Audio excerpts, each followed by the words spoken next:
I applied to United World Colleges, the dream of my school, my dream school. And it's part of an educational movement with 18 campuses all over the world. And while I was waiting for my results, my hands won't let me do any work. My stomach won't let me eat, and my brain won't let me think. So all the people looking around me, not eating right, sleeping right, and always seemed to be daydreaming, it was as if I was in love. In fact, one of my best friends approached me and said, "Jeslyn, are you in love? Come on, tell me. Tell me who's the lucky guy." Well, I'm sorry, my friend. I wasn't in love with a guy. I was in love with a dream. At least one day in my life, I'll be able to study abroad, meet people from different cultures, and hear them sing and talk in different tongues. And when I received that email from UWC Changshu, China, telling me I got a scholarship to study there for 2 years, I was in cloud nine. I cannot believe my eyes. My dream finally came true.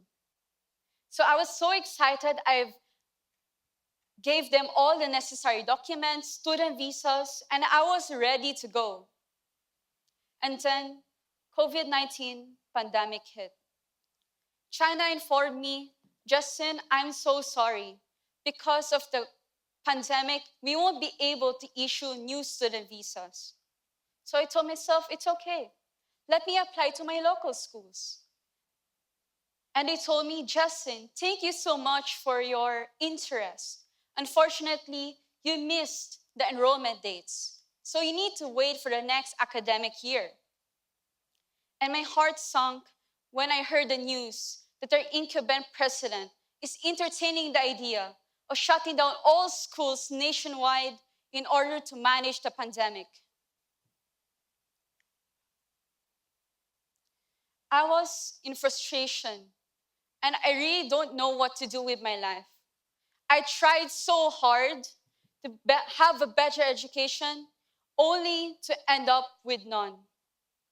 I came from a humble family, and the greatest gift and sacrifice my parents has given me is the gift of education. The fact that I was not able to continue that made me feel as if I failed. And yet, I do not know how long the pandemic would last. But I know to myself, I cannot let life just pass through me. But before I continue my story, let me share with you on how I got here. I was selected by an amazing group of people called the National Committee, where they screened and interviewed countless of applicants nationwide. And I'll always be grateful that they've given me the wonderful opportunity to represent my country to all the other UWC campuses. And yet, because of the pandemic, a lot of my fellow Filipino students also need help to get relocated to other UWC campuses. At that moment, I knew that the actions I'm going to take now is going to affect my future. So I take initiative on my own hands of relocating myself to other UWC schools, even though in normal times, it is the sole responsibility of the National Committee. So I emailed all the other UWC schools, telling and promoting to them why I am the best student for their campus. I started all over again with not knowing whether or not I have a spot waiting for me, not knowing whether or not I can continue my education. And after all of that, I lie waiting. Days turn to weeks, and weeks turn into months of silence.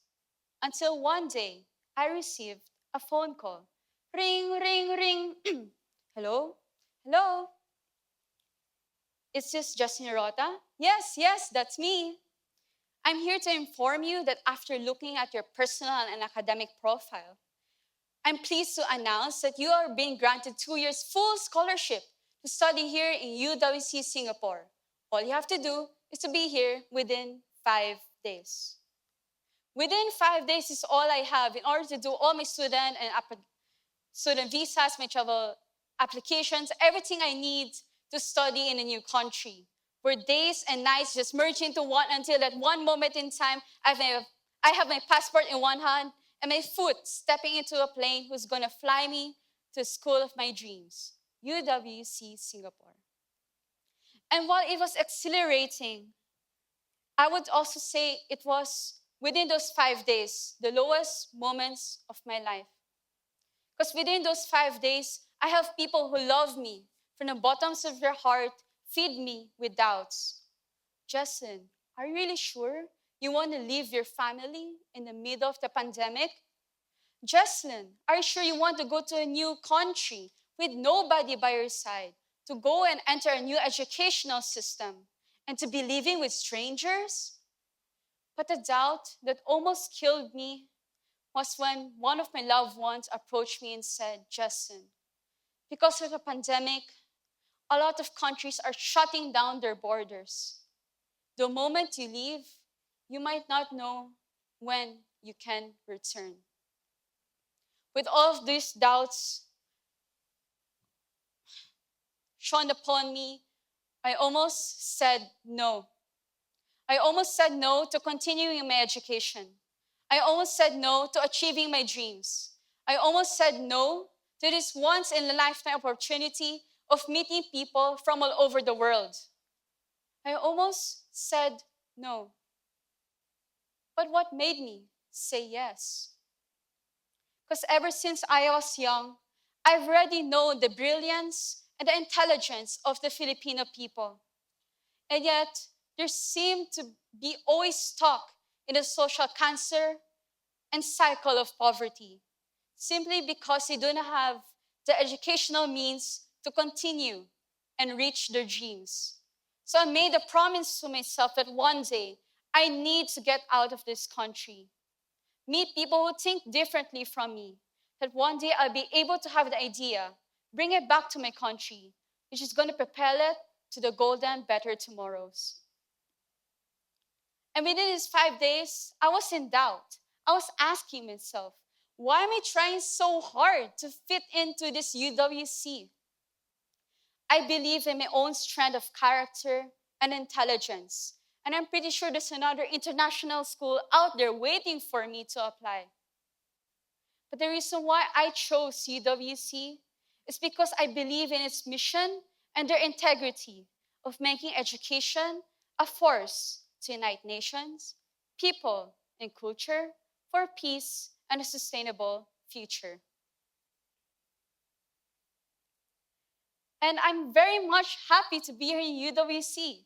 One of my most memorable experiences is being a volunteer at Apex Harmony Launch, an organization that aims to help better the lives of people suffering with dementia. And it never fails to amaze me the power of music, and how with music, one can remember the identity and their life's most memorable experiences against a disease that aims to rob them away from it. And I would say that even though I'm happy to be here, happiness does come with a price. One of the biggest challenges I face is going in a new educational system, because back home, I was more of a passive learner, where I was afraid to raise my hands and ask questions. It's here in UWC that my teachers taught me the true essence of education, that I as a student do not go inside the classroom simply because I know everything. I go there with humility, with creativity, and the determination to find my own answers. Another of my most memorable experiences is living in the boarding house. In fact, that is where I met one of my best friends.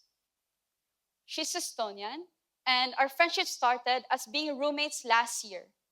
Yet, despite being close friends now, our friendship did start in a rocky place, simply because of the different ways we communicated with each other. And one of the biggest lessons I've learned in a boarding house is when people disagree with each other, it's not because of the topic of the conversation. More often than not, it's the different ways we express ourselves. She's from Estonia, which is a European country. And sometimes the way she speaks to me, she seems so frank, to the point she almost seems so rude. Well, for her, She's frustrated and why I just can't say things to her straight to the point. So we made an open agreement that, you know what? We are friends. So if you just don't understand what the other person has said, well, we'll just sit down, have an open and honest conversation about it. And while I have a lot of growth and happiness here in UWC, I would say I still continue to do the biggest sacrifice of my life. Because coming here for 2 years, I did not see my family. For 2 years, I did not hug my father, kiss my sister, and I said I love you to my mother.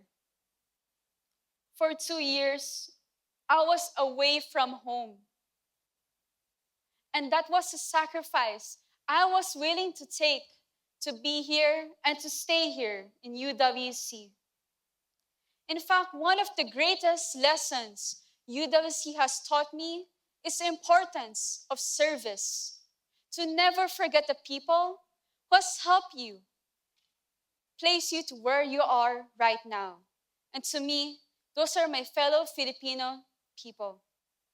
So before going here to Singapore, I started a fundraising event where I was able to raise more than 100 bonds of A4 paper and a printer to help support a local high school to continue their education despite being in the middle of the pandemic.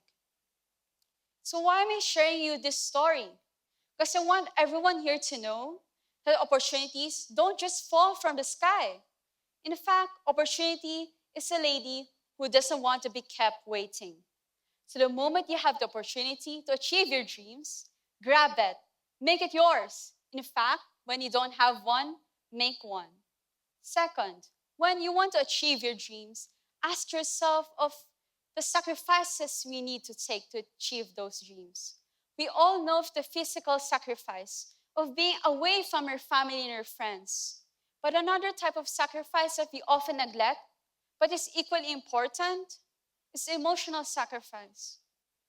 Do you know how it feels to be away from your family and friends? Do you know how it feels to be in constant doubt of going to a new university or to a new company, hoping it's going to give you the highest hopes of your success, only for it to end up being your worst disappointment and failure? But last but not the least, ask yourself whether or not you're committed to achieving this dream. And I know some of us have commitment issues. I'm not just talking about relationship-wise. I'm talking life in general. In fact, look at us right now. We are in the middle of the pandemic. How can you commit to something when the future lies so uncertain, or when life just seems to continue slap you with endless sorrows? Look at me and look at yourselves. There's no difference between you and I. We are ordinary people placed in extraordinary times. And just like me, you all have dreams. And you all have talents and skills to achieve those dreams. And you all made sacrifices in order to commit to them. Look at all the doctors out there who made the sacrifice and the commitment to medicine, making sure everyone is safe and healthy when they themselves do not know whether or not they're going to see their family or friends again. Look at all the soldiers and policemen out there who committed and made the sacrifice of keeping us safe when they themselves do not know whether or not they're going to see or live another day. Look at all the frontliner workers out there who tried their best to give us the best quality of service when they themselves are put at the risk of being out of service. We all have dreams, and yet we all have the intelligence, the talent, and most importantly, the free will to achieve these dreams. I'm standing here in front of you right now as a testimony of that. And the fact that I was able to do it, what is stopping you? So whether or not you're a student just like me, who wants to apply to the next amazing university, Or whether or not you're an employee who wants to aim to get the next big promotion or to have an interview with that amazing company. Or whether or not you're that someone who's been waiting for that special someone. Finding the opportunity, ask them out on a date. Well, just remember these three most important steps to achieving your dream and to be successful at it. First, always remember to find and look for opportunity. And in fact, opportunity doesn't wait for you. So the moment you see it, grab it, make it yours. Second, ask yourself whether or not you're willing to sacrifice to achieve those dreams. Not just the physical, but most importantly, also the emotional. But last but not the least, be willing to commit to those dreams. Remember these three most important steps, and you won't have a problem answering the question, so tell us, why do you want to apply to our school or company? Thank you.